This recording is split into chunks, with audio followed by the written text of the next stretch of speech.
Jordan Poole did his best to make this a revenge game. 38 from the former Warrior. Washington falls short. It's Golden State who gets a much-needed win over a terrible team, but it feels more like a loss as Draymond Green leaves the game with a calf injury, Steph Curry with an apparent maybe foot ankle injury. We're crossing our fingers, and we are talking about a win on today's show. Who can stop Steph Curry? Hopefully we'll never find out. There's not many defenses in the world that can stop him. You are Locked On Warriors, your daily Golden State Warriors podcast. Part of the Locked On Podcast Network, your team every day. Yo, what is the good word, everyone? Thank you for making Locked On Warriors a part of your weekend. We're free and available wherever you get your audio podcasts. You can also check out the show on YouTube. If you're chilling with us right now on YouTube, make sure you give us that thumbs up, subscribe to the show. Warriors content coming your way after games and Monday through Friday. This is the podcast for you, and it's brought to you by FanDuel. From the first whistle to the final drive, FanDuel makes the NFL playoffs even more exciting. Right now, new customers can bet $5. You'll get $300 in bonus bets if you win your first bet. Visit FanDuel.com to get started. We're part of the Locked On Podcast Network, your team every day. On YouTube, hop in the comments every dayers. Those of you that tune into this show Monday through Friday on the weekends, you're in the chat right now. Make sure you hop in those comments on YouTube. My name's Charlie Walter. Covered the Golden State Warriors for 3 seasons, 95.7 The Game and CBS News Bay Area, which is KPIX in the Bay Area. Saw the Warriors win their championship in 21-22. Matt Kolsky did the same at 95.7 The Game, also worked at KNBR as a talk show host. And many of the years I was in the Bay Area, in fact, all of the years that I covered the Warriors in the Bay Area, Jordan Poole was a staple on those teams. Somewhat scapegoated his final year in 22-23 as not being one of the dudes, not being a winning basketball player, but he's having a very good season, averaging 20-plus, efficient, even though teams are scouting him. And he does what he's been doing today on steroids. 38 points from Jordan Poole. He leads a surge of Wizard shooting. This is a bad shooting team. 22 of 45 from three-point range today. It's the reason why the Warriors were in the game, or the Wizards, rather, were in the game. The reason why the Warriors win it, Andrew Wiggins, second best player on the floor. 12 of 22, 4 of 10 from deep. He had 11 rebounds. This is the third straight game Wiggins had 30-plus. Wiggins is playing incredible basketball. Jordan Poole had a great game. Let's start there. The Warriors win by 8. Wizards stink. It's one you had to win. A little too close for comfort, but they got a stranglehold on it when they needed. What's up, Kolsky? Hey, how we doing? Great. Andrew Wiggins, yeah, that's the headline for me. 3 straight games over 20 points now. 31 was it tonight? Not just the fact that he had 31, but the way he got it. He was attacking the basket. I mean, look, the Wizards had nobody that could keep anybody, much less Andrew Wiggins, out of the paint. And there were 4 or 5 just, you know what, I'm pretty big and strong, and I'm just going to go right into the paint and shoot a little baby hook over somebody. There were a number of those for him tonight, and when he plays that way, when it looks like he is being aggressive and he is really engaged with the game, he can have a real impact on a basketball game. And look, I don't think it's any coincidence that it's on a night when maybe his defensive duties aren't quite as demanding, right? But they're going to need more of this, especially if, Draymond and or Steph are missing more time. Andrew Wiggins, it's got to be everybody, but Andrew Wiggins has got to be, as far as the rest of the guys go, he's got to be the tip of the spear. 20 shots again. What was the final number from him in the game? It was 22. Co-leader was Steph Curry. Curry shot it 22 times. Curry knocked down 10. Wiggins knocked down 12. Each of them had 4 3-pointers in the game. It's becoming tradition for Andrew Wiggins to do this. 20 shots a game. Get to the rim. Put pressure on the rim. Third straight game with 20-plus. Why can't this? Because I asked Evan Giddings on the last show from 95.7 The Game. I said, why can't Wiggins be this guy every night? And he's like, it's just who he's been his whole career. He's got a number one's talent. He's got a number twos mentality, and he has a number threes podium game and public perception. It's right on the money, but why can't Wiggins be like this every single game? And better yet, why can't Steve Kerr say, hey, Wiggins, every single game, we need you shooting the ball 20 times? Because he could get his shot off. He's pretty smooth from three. It's good enough. Like, what? You got to give Wiggins a touch almost every single possession with the current makeup of this roster, I feel like. And there's some times where 3-4 minutes go by and it's like, where the hell's Wiggins been? Yeah, I mean, it's just based on everything Evan said is 100% true, right? And given that, it's hard to hang too much of it on the heads of the coaching staff or anyone other than Andrew Wiggins, who's more than capable of doing this and has never in his whole career done it a lot of nights in a row.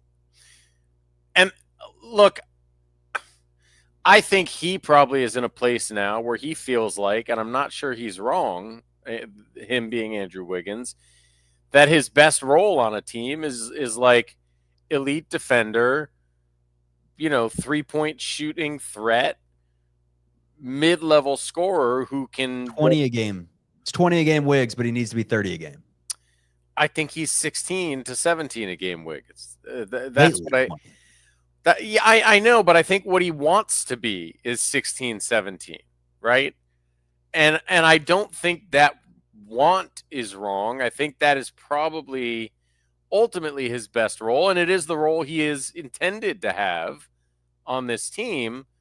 But you are 100% correct when you say that is not going to cut it for the next few weeks, especially if Steph misses any time. But even with just Pods and Kuminga and Draymond missing time, like, it's got to be big time Wiggs every night. Crazy is, I think the numbers, and it's not crazy, it's common sense. The numbers when he shoots more than 20 in a game, he's averaging, I think it's close to 23 points per game. The Warriors are winning a lot of these games. There are different formulas that the Warriors take on to where they win. Another is, when Buddy Hield scores 18 plus points in a game, the Golden State Warriors are 10-0. Hield had 6 in the game today, so that's not the reason why they won. We talk about when they have 30 assists in a game, they usually win. That's not the reason why they won, because they had 24 in the game today, and they quite frankly struggled from 3-point range, 14 of 41, 34% from deep. This is just a classic case, this game today, of the Warriors are so much better than the Wizards right now, who are one of the youngest teams in the NBA. Wizards lineup, they run out like 19, 21. Jordan Poole is a seasoned vet at 25 on this team. And I mean, the Warriors didn't play great by any means. Steve Kerr had to take 2 timeouts in the first 4 minutes of this game. Like, it was a sleepy night after a long road trip leading into a long homestand. And this was just a classic. Like, we don't really know what we got from the Warriors tonight because the Wizards are that bad. Yeah. And I mean, I think the Warriors did a professional job tonight. The Wizards came out shooting the lights out, which is not customary, and I don't think was specifically due to any particularly bad defense. They just had a hot night. And the Warriors weathered that storm and, took control in the third quarter. And then when it came down to the stretch, they very much put the game in a chokehold. Like, sure, you'd love them to blow the Wizards out, but remember, the Warriors are significantly depleted. And also, this game was never really in doubt, was it? I mean, it wasn't as big a margin as you might like. Down double digits in the second half. I mean, how worried were you when that was happening?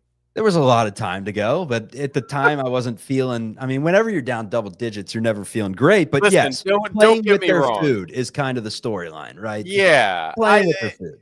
They've lost games like this year. So I'm not saying they couldn't have lost, but like, it never felt like this game was out of control. And certainly from the middle of the third quarter, it felt like they were in pretty good control despite what Jordan Poole was doing. So, I think it's a perfectly fine performance tonight. Again, especially given, and also don't underrate, like, it's a drag when Draymond makes his return and 3 minutes in, one of those timeouts Steve Kerr called was because they had to get Draymond back to the locker room.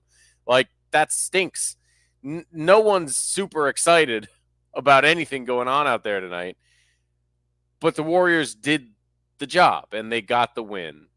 And, boy, it's a tough stretch upcoming, so you just hope they didn't lose Steph Curry as they won the basketball game. It's like a radio show after you did one at 11 o'clock at night and someone took PTO the next day. You got a 6 a.m. show. You're showing up. You got the coffee. You're getting through it. You're making sure you don't break any FCC violations, making sure you get to the content. But at the end of the day, maybe not one you're saving for the resume. The important thing is you got through it. You got through it. Amen. Unscathed. Jordan Poole. I'll tell you what. This guy can play, man. This guy can play. 38 points. We sometimes talk about players that have empty calories that put up points and don't really affect their team. Poole was doing it all tonight. I thought he had some good passes, has shown better finishing capabilities than when he was with the Warriors, and still has that ability to put up 30, close to 40 on any given night as he drops in 38 today. Let's talk about Jordan Poole.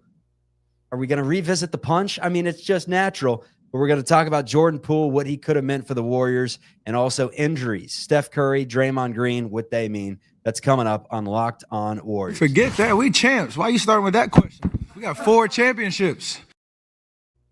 Today's episode is brought to you by our friends over at Robinhood. Let's talk about Robinhood. With Robinhood Gold, you can now enjoy the VIP treatment, receiving a 3% IRA match on contributions. Robinhood Gold. Everyone. It's on the bottom there. Also, Robinhood Gold, they give you the privileges of a very privileged, and they're no longer exclusive. Robinhood Gold, you can earn annual IRA contributions boosted by 3%. Plus, with Robinhood Gold, you get 4% APY on your cash in non-retirement accounts. That's over 8 times the national savings average. The perks of a high net worth are now available for any net worth. The new gold standard is here with Robinhood Gold. To receive your 3% boost on annual IRA contributions, sign up at Robinhood.com/gold. Investing does involve risk. 3% match requires Robinhood Gold at $5 a month for 1 year from first match. Must keep funds in IRA for 5 years. Go to Robinhood.com/boost. Over 8 times the national average savings account interest rate claim is based on data from the FDIC as of November 18, 2024. Robinhood Financial LLC. Gold membership is offered by Robinhood Gold LLC. Back to the show. Who can stop Steph Curry? Hopefully we'll never find out. Curry, a good game for the Warriors today. 26 points. We'll get into him in a moment. Dennis Schroder, real good game for the Warriors today with 20 points, 4 assists. Showed his ability to get to the basket, just lightning in a bottle with the ball in his hands. And that's something that the Warriors did a good job of today. We'll get into Moses Moody, the corner three-pointer from Moses. Inflow of the offense is becoming one of my favorite Moses Moody plays. We'll talk some injuries, but let's start with some more Andrew Wiggins, Jordan Poole, because Andrew Wiggins is the perfect number 3 on a basketball team. That's his role. Like, he is the perfect. He's a championship number 3.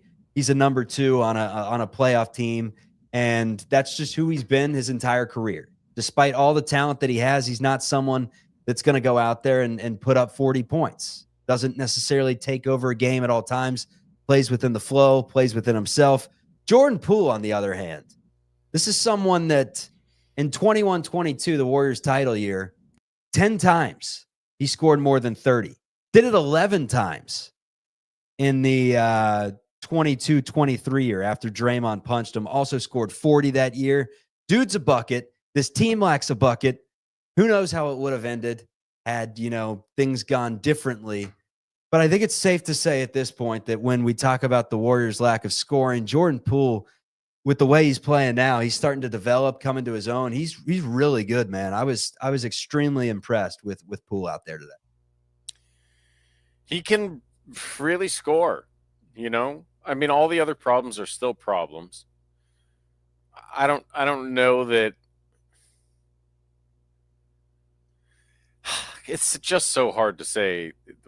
That punch changes so much. It's just so hard to know what would have happened if none of that stuff goes down.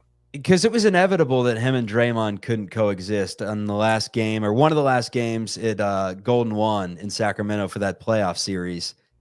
I remember Draymond kind of came out to him to dap him up, and Poole just shrugged him off, and Curry came over to Poole on the bench and said, "Not cool, man." And then Curry went and dapped up Draymond. That was the moment in real time. It was like, this is done. I mean, they're getting rid of him in the offseason. They're siding with Draymond here if Curry wants to side with Draymond. Yeah, and that's what you had to do. I mean, the question is not whether you could have avoided trading him. The question is whether you could have avoided punching him. But I think that would have been difficult too, based on some of the things I heard about his sort of general behavior. So it's just tough because, yeah, you could really use a guy like that. On the other hand, he plays no defense. I mean, really none. Even the level of defense he was being convinced to play for the Warriors, he does not really do anymore. He also, I mean, how many possessions tonight did Jordan Poole dribble for more than 10 seconds? Like, it's just a lot. The experience is a lot. And not to say it's empty Played with calorie. Curry, man. He learned from Curry. Steph doesn't do that. Dribbles quite a bit. No, you're absolutely wrong. He like that's just not that's rarely Steph's game, and the like Part of the package though. Not like Jordan Poole in any way. And dude, how many times have you seen Steph create where he just has some circus moves for like 8 seconds and then step back three in your face? That's definitely a part of his package. I see it once or twice a night. Steph will throw a few moves at someone. Steph very rarely dribbles for 10 seconds in a row. Just very, very rarely. And those plays where I try to beat you with one move and it doesn't work, and I sort of reset, and I try to beat you with another move and it doesn't work, sort of reset, and then a third time. Like, everything Steph does is quick, and more to the point, like 80% of his offense is running around the floor without the ball. Jordan Poole does not do that. Jordan Poole tries to go one-on-one, and he's a heck of a one-on-one player. He just... Look, he won a title with this team. So it's hard to say he's not a title-winning player. But I think there is a tough sort of intersection of the role he wants and the amount of participation in the offense that he wants, that if you give him what he wants, it's going to be tough to win at a high level until he decides he's ready to play some defense and, you know, well, within the offense. It's not even that, because he's so good with the ball that sometimes you're not mad about it, but he does have these moments where it seems like he forgets that he's playing in the NBA on a basketball team, and he's feeling like he's just going one-on-one in the gym, you know? And he has to have less of those moments, I think, in the long run. But he's still young. Like, I like Jordan Poole, and he was awesome tonight. Is there a world where he's still on the Warriors and they're a lot better? I don't know. I don't know if I see it. No Name One, good comment here. The difference is the shot making and the space Steph creates with less moves. I mean, no one's going to argue that Steph moves much better without the ball. He's running 30,000 steps in a given game. My argument was Steph has that in his bag. I mean, he has that in his bag consistently.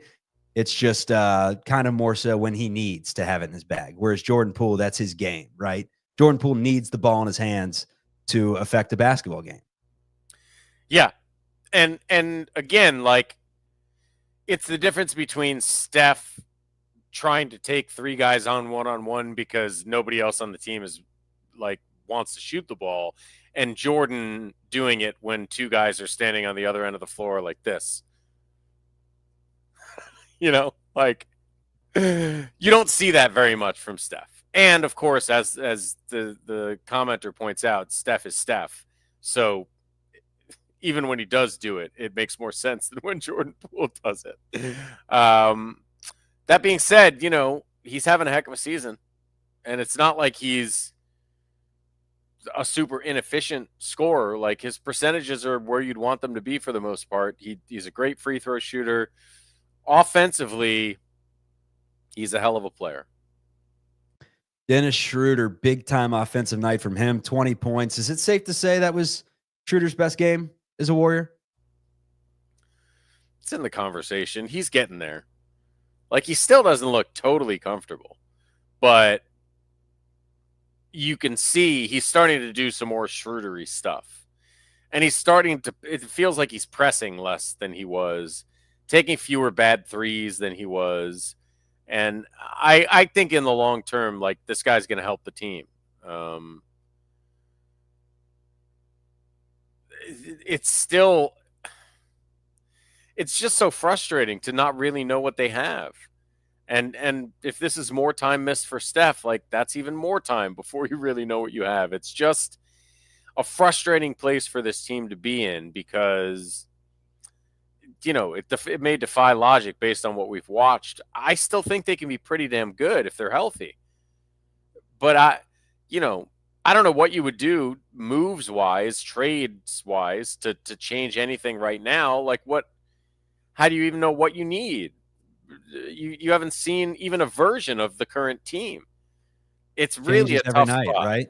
Yeah, it changes every night. Every night. And I don't know that, I mean, have Podziemski and Schroeder and Kuminga played in one game together? I don't know that they have. Like, it's like, how do you, it's easy to forget about some of those guys, but they're all kind of important to what this team could be. And it's just really frustrating. You know, again, it's good to get a win tonight, but you wish it was easier and you wish you could see the full complement of players. One of those names, Jonas Valanciunas, that has been somewhat connected with the Golden State Warriors, would add them some size. I'm already seeing Kolsky saying, we're going to give our takes on that one coming up, discuss the Steph Curry injury more and how he played before he went down late in the game. This is Locked On Warriors. We continue. Who cares how I feel? It's about winning basketball games. This episode's brought to you by our friends over at SKIMS. Tell you what, Kolsky, I don't know when your birthday is, but SKIMS is something that you should get on your wish list because it is phenomenal underwear, the best in the business, everyone. When I found out SKIMS was making underwear, I was intrigued. I've heard so much about their quality from friends and family, so I decided to give it a try, and let me tell you what, it lives up to the hype and some more. My favorite is the Stretch 5 Boxer Brief. It's kind of the perfect combination of athletic wear and also just leisure. You can wear it out any day, anywhere. They're comfortable. Lightweight materials feel amazing, almost like you're wearing nothing at all. Shop SKIMS Mens at skims.com/lockedonnba and SKIMS stores. Let them know we sent you. After you place your order, select podcast in the survey and select our show in the drop-down menu that follows. Today's episode is also brought to you by FanDuel, America's #1 sports book. And the line today for the Golden State Warriors was -13.5. So the Wizards do cover. Keep some of your points there. Vegas, if you were betting on Washington in this game, as the Warriors win by 8. From the final whistle to the final drive, FanDuel makes the NFL playoffs even more exciting right now. New customers, you bet $5, you get $300 in bonus bets. It's free. It is for me. If you win your first bet, that is $300 to keep the action going. The FanDuel app is easy to navigate, and the variety of bets keep every game exciting. Plus, you get paid instantly. Visit FanDuel.com to join today. Get started with $300 in bonus bets. That's on FanDuel.com. Make this playoff season unforgettable with FanDuel, an official sportsbook partner of the NFL. Back to the show. I don't give a damn about no damn Drake night. Steph Curry wound up on the bench, or actually heading back to the locker room in the final moments of this game with an apparent foot or ankle injury. I'm sure that has been established at this point. I will hop on Twitter as I tee you up here, Kolsky.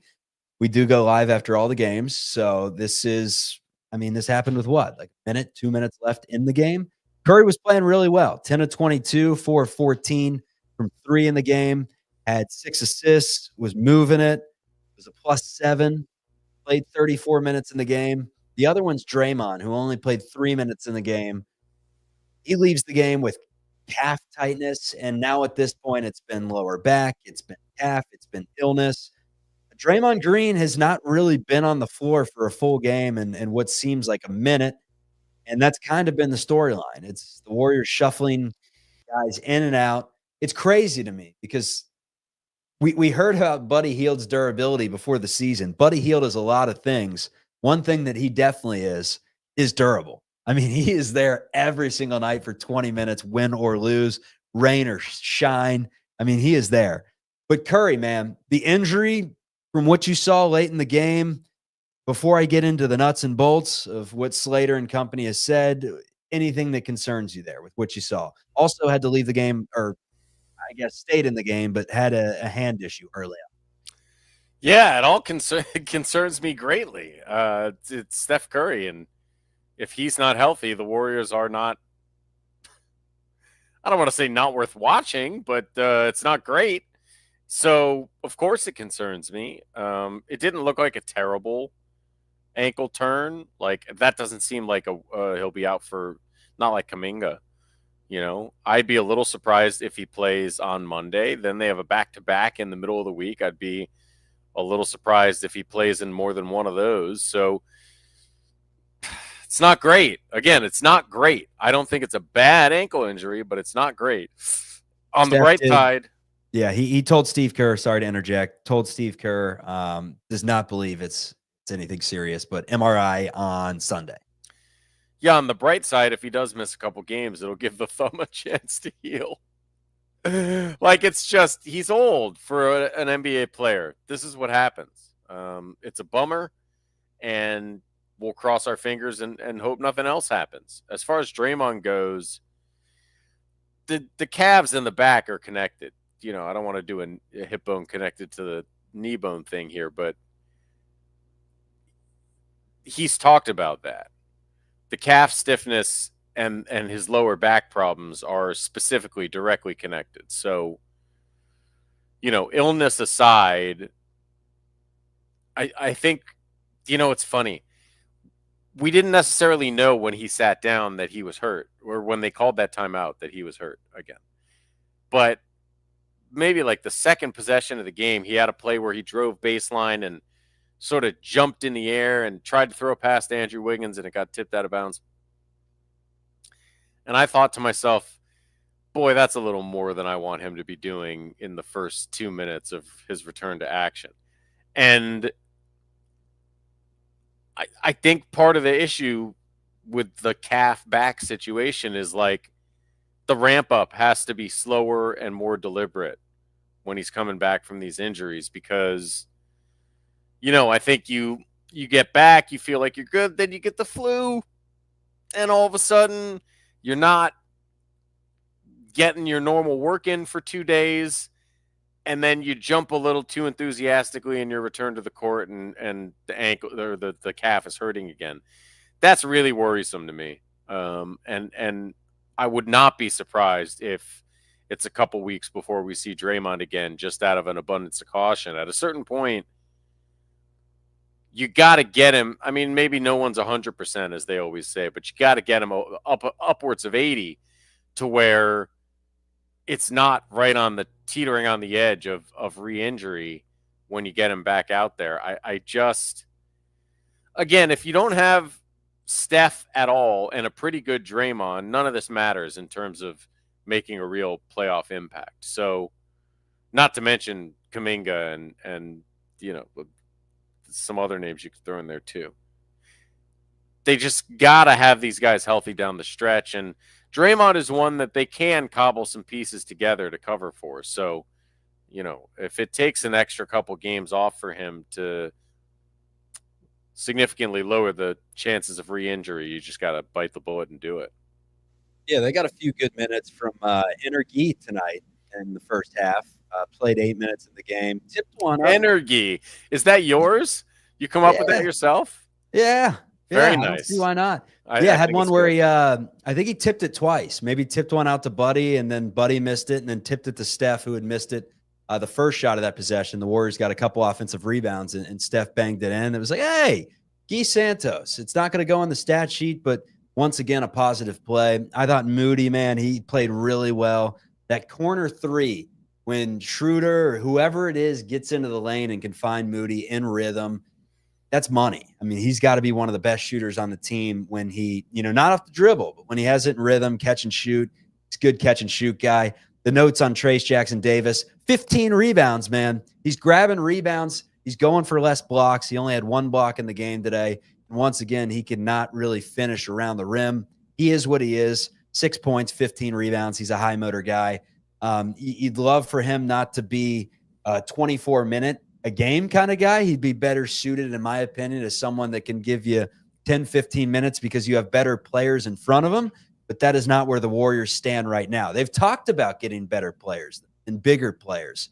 One of those guys is Jonas Valanciunas for the Wizards, who at this point is a seasoned vet, played 18 minutes, had 5 points, 9 rebounds, showed the ability to score on the block and, grab some boards. He's slow as hell. You just watched that game. Would you rather have Trace and Looney playing center or Jonas Valanciunas? To me, it's not an upgrade. I don't care about Valanciunas. He doesn't help you out unless Looney were to go down before the deadline in a week. Vucevic, on the other hand, he just put up 40 on Friday night for the Chicago Bulls. That is someone that if you had to attach a little bit more to land Vucevic in a low-risk, higher-reward type trade, I'd be on board for that. So Valanciunas, to me, that's a nothing burger. Comes off the bench for Washington. It's like, 11 and 8, can put up some good numbers, but unless they're giving them to you for free, which they're not, I don't really see it. Vooch, on the other hand, it's something that I'd entertain, and the Warriors are going to have a couple chances to see him over the next few weeks. Yeah. Yeah, you'd have to entertain it, right? I just don't think I would do it. Certainly now, I would at the very least wait until a day or two before the deadline, because I really want to see what I've got. And you're right that this team has needed scoring, and Vucevic can do that. Do they need scoring as badly if they're actually healthy? I don't know. And if they're not actually healthy, does Nick Vucevic get you somewhere you weren't going without him? I think not. So I'm not moved by it. I can understand why someone would like the idea. He is a really good offensive player, and it's not just scoring. I mean, he is a really good offensive basketball player. He moves the ball, he can post, he can shoot. I mean, dribbling isn't really something that's worth his time because he can't move fast enough to dribble on an NBA court. But he can do everything else offensively, and he's smart, and he's a good team player offensively. Like, he would not cause problems, except on the other end of the floor, where he's a significant downgrade over Trace or Looney on defense. And so,